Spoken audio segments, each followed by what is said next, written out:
yes. 오케이. 우리가 긍정은 이렇게 yes, 오케이, 화이팅. 제가 이렇게 하는 이유는 긍정의 마음은 도파민을 분비하고 몸을 열게 하고 마음이 열리면 육체도 열리면서 몸에 이렇게 혈액순환이 잘 되게 됩니다. 우리가 피는 곧 생명이다 그렇게 얘기를 합니다. 피가 막히고 기운이 막히고 숨이 답답해지면 병이 생깁니다. 호흡을 잘 하시고 피를 맑게 하시고 기가 막히지 않는 기분 좋은 삶을 살기 위해서 오늘도 파이팅! 씩씩하게.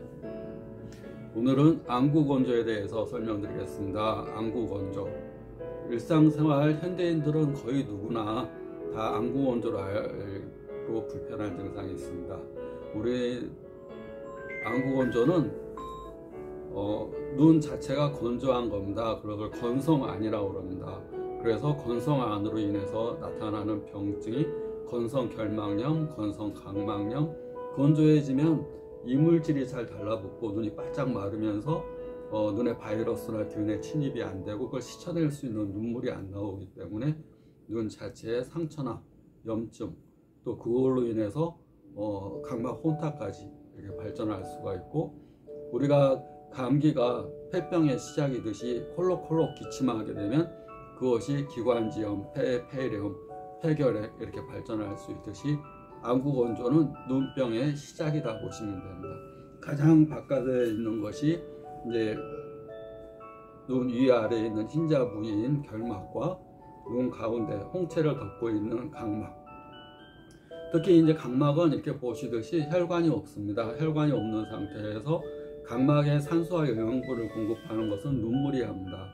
그리고 눈물이 잘 나오지 않으면 각막이 당연히 건조할 거고 면역이 떨어질 거고 또 흉터나 상처, 염증이 잘 생기게 됩니다.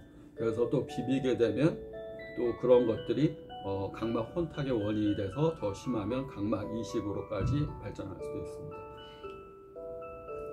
안구건조는 눈물은 세 가지로 이렇게 구성이 되어 있는데 여기 눈물샘이 여기 위에 있어서 눈물을 이렇게 해서 눈가 안쪽으로 해서 코로 들어갑니다. 그것이 눈물 구성분 가운데서 한 15%를 차지하고요. 그 다음에 눈물의 주된 성분이 우리가 눈물일 것 같은데 수분일 것 같은데 65%는 기름기입니다. 기름기. 그래서 말봄샘이 위아래 이렇게 여기는 30-40개, 밑에는 20-30개. 우리가 피지에 이런 피지가 분비되듯이 눈꺼풀에도 피지를 분비합니다. 그래서 피지선에서 피지가 분비되면서 수분 성분 15%와 기름 성분 65% 정도가 합쳐져서 눈물은 약간 미끌미끌한 기름기다 보시면 됩니다. 기름기가 있기 때문에 눈이 이렇게 미끄럽고 촉촉하고 또 영양분도 공급하고 그렇게 할 수가 있는 겁니다. 각막에 만약에 기름기가 없으면 우리가 이제 인공 눈물을 사서 눈물만 보충한다고 넣을 때만 시원했다가 좀 지나면 더 말라요, 더 뻑뻑해요. 효과가 없어요. 안구건조 는 수분만 보충한다고 되는 게 아닙니다. 기름샘에서 기름이 잘 분비가 돼야 됩니다. 그 다음에 한 10% 정도가 기타 성분 또는 이제 점액질. 이제 점액질이라는 것은 눈물이 그냥 밖으로 흘러버리지 않고 눈가에 좀 이렇게 머물도록 좀 이렇게 끈적끈적한 이런 성분들이 점액 성분입니다. 그게 한 10% 또 기타 성분, 뭐 단백질이나 기타 성분들로 구성되어 있습니다. 그래서 눈물 플러스 지방층, 피질층 이 두 가지가 90%를 차지하기 때문에 수분 보충과 함께 이 말봄샘이 막히지 않게끔 차려야 되는데, 말봄샘이 막힌 대표적인 질환이 눈대래끼, 콩대래끼, 다래끼라는 질환, 그 다음에 안검염, 안검에 염증 생기는 거, 상안검, 하안검에 뾰루지처럼 염증 생기는 거, 눈대래끼 생기는 거, 그것이 큰 원인이 됩니다. 또 이런 것이 심하면 눈이 바짝 건조하고 마르고 그러면 눈에 이제 상처도 잘 생기고 염증도 잘 생기고 건조하고 뻑뻑하고 이물감이 있고 눈이 뜨겁고 또 심하면 이런 찌꺼기들이 모이면서 눈에 결석도 생기고 또 눈 자체가 또 뜨기가 힘든, 눈도 부시고 눈 뜨기가 힘든 증상이 생기게 됩니다. 그래서 안검 연축으로만 눈이 이렇게 막 뜨기 힘든 게 아니라 눈이 바짝 건조해서 말라서 이런 경우도 이제 눈뜨기가 힘들어하는 경우도 많이 있습니다. 그래서 안검 연축은 대뇌 기저핵의 퇴행성 변화로 인해서 눈의 근육의 운동의 장애인데, 근육 운동의 장애가 오게 되면 당연히 눈물도 잘 나오지 않고 말범심에서 기름도 잘 분비가 안 되면서 당연히 안구 건조도 심하게 됩니다. 우리 이제 눈물과 피지선에서 기름은 그냥 이렇게 흐르지 않습니다. 그냥 흐르지 않고 나도 모르게 1분에 20번 이렇게 눈을 깜빡이는 동작에 의해서 우리가 눈물도 짜내고 또 말범샘에서 기름샘이 동시에 분비가 되면서 수분 15%에 기름 한 65%가 코팅되면서 매끌매끌한 것이 생기게 됩니다. 그래서 병의 원인이 수분기가 부족하거나 기름기가 부족하면 또 기름기가 분비되는데 나쁜 기름이 분비되거나 또 말범샘이 다 맥혀가지고 기름이 분비가 잘 안 되거나, 그러면 항상 안구 건조로 눈이 많이 불편해질 수가 있습니다. 그 병의 원인은 뭐 이제 아까 얘기한 안검 연축이라든가 또는 눈의 염증성 질환, 결막염, 각막염, 또 여성 갱년기 질환으로 인해서 열이 확 하고 오르고 호르몬이 부족해지면 열이 오르니까 당연히 눈물이 잘 나오지 않게 되고 눈도 빨갛게 되고 충혈되고 열도 오르고 가슴도 답답하고 또 한 번씩 열이 확 하고 오르면서 땀도 흐르고 진액이 말라가고, 갱년기라는 것은 호르몬 부족뿐만 아니라 내 몸에 점액질에 기름이 수분기가 말라가는 겁니다. 당연히 여기도 점액이니까 기름기가 마르면서 헤르페스 결막염이나 또 이렇게 헤르페스 질환, 우리가 입이 바짝 마르거나 눈가가 마르거나 점액 조직들이 다 말라가서 염증이 잘 생기는 그런 질환들이 올 수가 있습니다. 또 알레르기, 점액이 부족하면 알레르기 균에 자꾸 침범당해서 알레르기, 결막염 이런 것도 잘 올 수가 있습니다. 우리가 몸의 조직은 특히 이제 점액 조직, 우리 혓바닥이나 눈가나 이런 점액 조직들은 물기가 촉촉해야 됩니다. 특히 대뇌도 마찬가지입니다. 우리가 물을 보충을 안 해주면 충분한 산소와 수분과 혈액이 부족해지면 그 조직은 빨리 퇴화가 되고 그 기능들이 빨리 약해집니다. 그 수분, 맑은 공기 쐬고 수분 섭취 잘하고 피가 될 수 있는 것들을 자주, 또 피가 있어도 순환이 안 되면 그 혈액순환이 안 되면 그 조직에 피가 갈 수가 없어서 산소와 영양분을 공급 못하게 됩니다. 그래서 자꾸 운동해주고 스트레칭 해주고, 순환이 안 되고 시리고 그러면 따뜻하게 해주고, 충혈되면 모세혈관에 충혈돼서 피가 거기 몰려 있는 거니까 그런 경우는 차갑게, 시리다 춥다 그러면 따뜻하게, 발이 시려워요 그러면 우리가 따뜻하게 하죠. 발만 시려우면 발에다 아대 같은 거, 부드러운 헝겊으로 그 부위만 싸고, 몸 전체가 시려워요 그러면 따뜻한 물 먹고 따뜻한 옷을 입고, 어느 한 부위만 뜨겁다 그러면 그 부위만 차갑게, 시리다 그러면 그 부위만 따뜻하게 더 이렇게 하는 게 좋습니다. 우리가 이제 그 눈에는 이제 이 치료법은 눈의 그 증상에 맞춰서 뭐 이렇게 헤르페스 결막염인지 뭐 쇼그렌 증후군인지 그것도 이제 갱년기로 인한 건지 또 약물, 우리 항생제나 소염제나 이런 걸 많이 먹거나 땀을 내는 약제, 또 이뇨시키는 약물, 이런 것들도 다 안구 건조의 원인이 될 수가 있습니다. 네, 이렇게 보시면 이제 침 치료와 함께 귀에도 이제 침 맞는 혈자리들이 있습니다. 우리가 이제 수지침이라든가 이침, 또 눈 자체, 눈가 주변, 눈 동자에다 침 놓는 거 아닙니다. 눈가 주변의 침자리, 또 손 발에 놓는 사암침법, 눈가 주변에 있는 채침법. 우리가 이제 눈에 침 맞아요 그러면 말하고 물어보는데, 눈에 놓는 게 아니라 눈을 치료하는 혈자리에 손, 발 또는 눈가 주변 이런 데 침을 놓고, 또 눈 질환이 가볍지 않은 경우, 뭐 망막색소 변성증이나 황斑변성이나 또 시력 장애가 있거나 그러면 눈가 안쪽까지 이렇게 침을 놓습니다.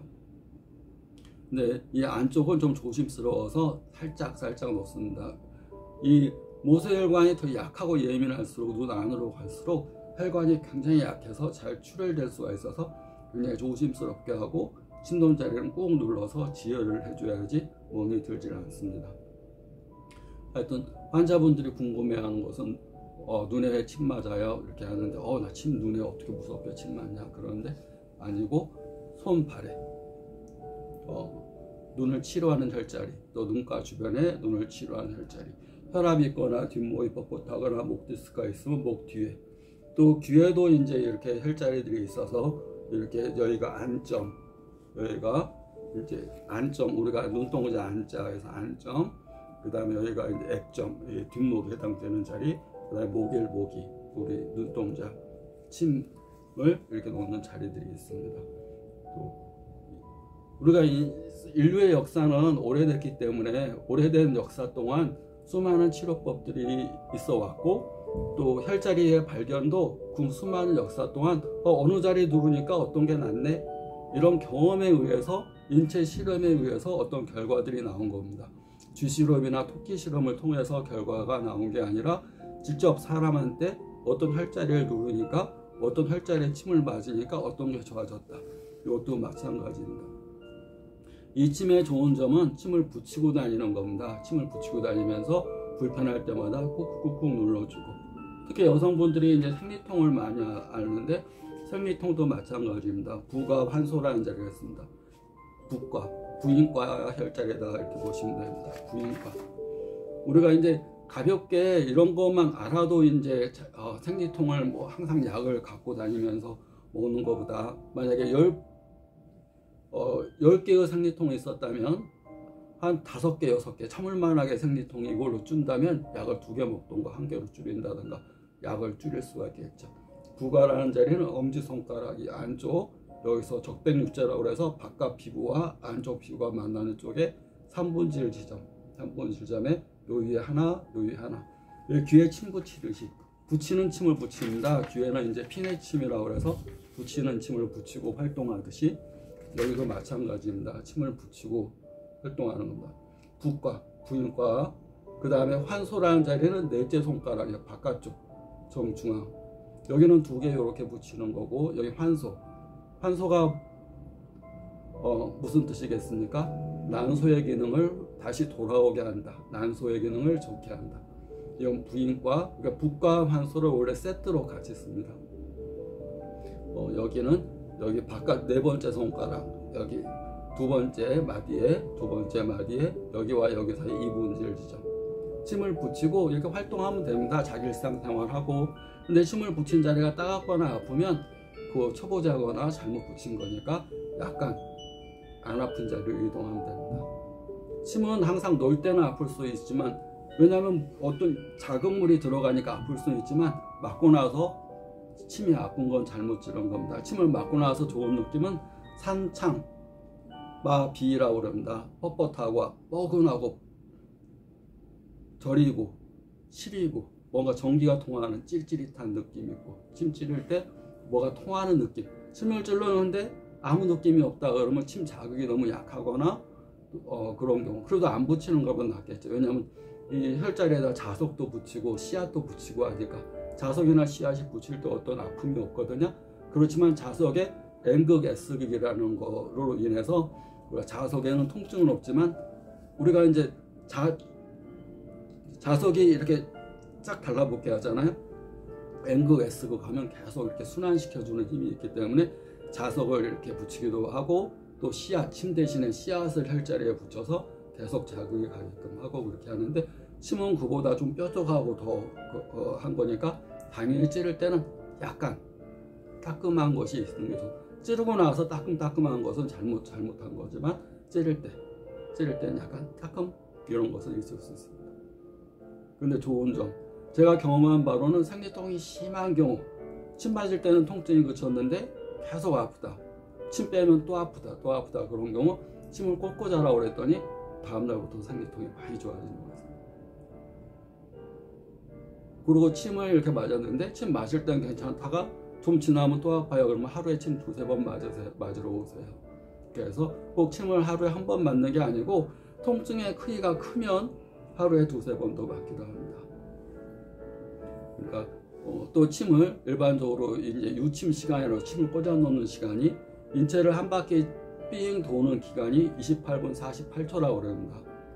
우리 경험상 얻어진 침이 여기서 침을 찌르면 그 경락을 삥 돌아서 다시 이 자리에 오는 시간이 28분 48초. 그 2판 4판 이렇게 학생 때 그렇게 외우고 이렇게 외우면 쉽습니다. 2판 4판이야 28분 48초 그렇게 하는데, 그것도 이제 어린아이인가 침에 예민한가 얼굴이 빨갛고 성격이 급한가 기의 순환이 굉장히 빠른 사람, 성격이 급한 사람은 28분 48초도 빨리 빼고, 성격이 느리고 침도 둔하고 뭐 찔렀나 전혀 안 아픈데 아무 느낌도 없는데 이런 분들은 뭐 30분 40분 이렇게 찌르고 그렇게 합니다. 그래서 침에 우리 인류가 이제 여러 가지 훌륭한 발명품을 발명하고 또 찾아내고 이렇게 했는데, 침도 위대한 발명품 가운데 하나입니다. 술이라는 거, 술도 굉장히 좋은 발명품이고 또 우리가 찾아낸 거죠, 일상생활 속에서. 침이라는 도구도 지금처럼 양약이 많이 발달되고 세분화되기 전까지 인류를, 특히 동양인들을 지켜왔던 훌륭한 치료법입니다. 그 혈자리들이 이렇게 표기가 되어 있고, 또 인체에는 365혈자리와 또 특효혈, 또 경락으로 연결되는 혈자리와 경락 외쪽으로 특효, 그 자리를 찌르니까 이 병이 낫더라. 그런 혈 이름을 특효혈이라고 그럽니다. 특효혈도 있고 그럽니다. 또 아시혈이라고 해서 여기 누르면 아파. 그러면 우리 맹인들이 침 놓을 때 어떻게 놓겠습니까? 그 사람들 다 배워갖고 놓겠습니까? 그러지 않고요. 이렇게 눌러서 아픈 부위, 거기 아파. 그러면 그 부위를 지압하거나 마사지하거나 그 부위에 침을 놓습니다. 그것을 아시혈, 라고 소리 지르는 자리, 그것을 아시혈이라고 얘기합니다.